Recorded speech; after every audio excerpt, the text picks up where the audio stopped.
প্রধান উপদেষ্টার বাসভবন যমুনার সামনে কিন্তু তারা ঘেরাও কর্মসূচি পালন করছেন এবং পর্যাপ্ত পরিমাণ পুলিশ কিন্তু আমরা দেখতে পাচ্ছি এখন ব্যারিকেড দিয়ে প্রধান উপদেষ্টার বাসভবন যমুনার সামনে তারা অবস্থান নিয়ে আছেন। এখনকার চিত্র যেটি দেখছি এবং আমরা কিন্তু দেখতে পেয়েছি দলে দলে কিন্তু অনেক ছাত্র জনতা তারা কিন্তু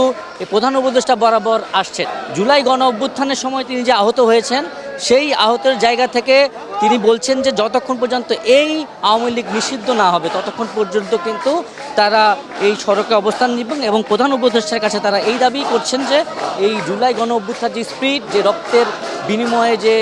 নতুন বাংলাদেশের আবির্ভাব হয়েছে সেইটি কিন্তু তারা বজায় রাখার জন্য এবং সেই জুলাই স্পিরিটকে ধরে রাখার জন্যই কিন্তু তারা চাচ্ছেন যে আওয়ামী লীগকে যত দ্রুত সম্ভব নিষিদ্ধ নিবন্ধন বাতিল করে তাদের